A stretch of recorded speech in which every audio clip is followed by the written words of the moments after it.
Welcome to the InfoWars Nightly News. I'm your host, Rob Dew, and today is Tuesday, June 24th, 2014, and here's a look at our top stories. Tonight, he was a spy who risked everything to bring down top terrorists, only to become a target himself. Another CIA informant gets double-crossed. Meanwhile, the Federal Bureau of Entrapment is now targeting preppers. Staff Sergeant Joe Biggs reports. And Intel is developing a kill switch for laptops that would enable the remote monitoring and disabling of your computer. A disturbing prospect given the firm's link with the NSA. All that and more up next on the InfoWars Nightly News. Technology is getting more fascinating each day. It's also getting a lot more creepy, especially when it comes to the big companies like Intel. Well, now they've developed a kill switch for their laptops. And here's the article by Paul Joseph Watson, Intel developing kill switch for laptops. It is widely acknowledged by experts that the NSA has hardware-level backdoors built into Intel and AMD processors.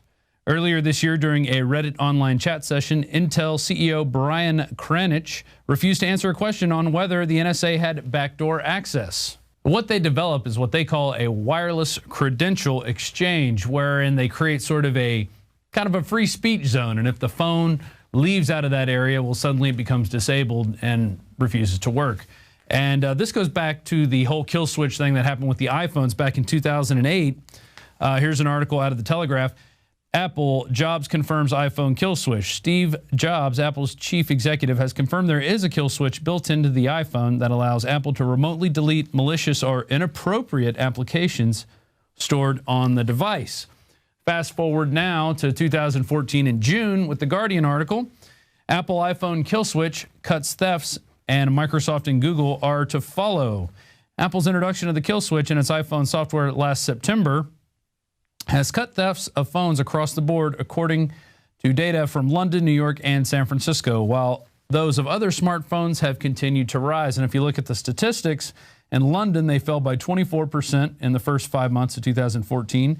And in San Francisco, they fell by 38%, and in New York by 19%. So the whole theory behind the kill switch thing is that it's going to cut down on thefts. And so we need to have these in place, even though back in, what it was, 2012, Apple developed a patent which they filed to wirelessly, remotely disable cameras on iPhones and have them enter into sleep mode when they enter into sensitive areas, which is in a Paul Joseph Watson article. All new Android and Windows phones will have a kill switch. So they're following Apple in this trend.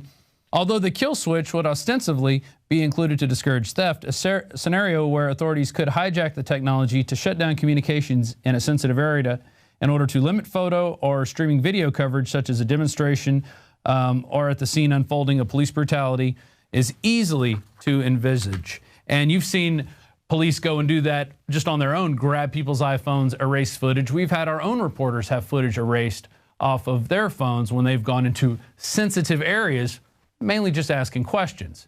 But that is what this technology is going to be used for, especially on reporters. They'll kill iPhones, they'll kill these video streaming devices.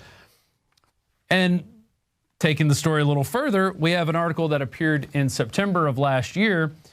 Secret 3G Intel chip gives snoops backdoor PC access. The Intel Core V Pro processor contains a secret 3G chip that allows remote disabling and backdoor access to any computer, even when it's turned off. And they even mention that in their video proudly. Unlike software-only solutions that require PCs to be powered on and software agents running on a fully functional OS, a hardware-assisted approach enables PCs to be managed regardless of system state and without requiring software agents. The result? IT or IT service providers can diagnose and fix problems without a desk-side visit, schedule PCs to power down at night to cut energy costs, and still have the ability to power them up for off-hours patching. So while the idea for this 3G chip was probably thought up by some, pot-bellied engineer in the back trying to make his job and life a lot easier, the NSA and other companies that have their roots stuck deep into these companies are going to use this same technology to access computers to either steal data or upload certain data that they want to have on your computer before they come and arrest you. And let's go back to the Paul Joseph Watson article, Intel developing kill switch for laptops. He writes, the idea of companies having access to a kill switch with no opt-out process takes power away from the individual and leaves the door ajar for governments to exploit such technology to target dissent, such as Turkey recently shut down Twitter in an attempt to cover up a political scandal. I couldn't agree more with that statement.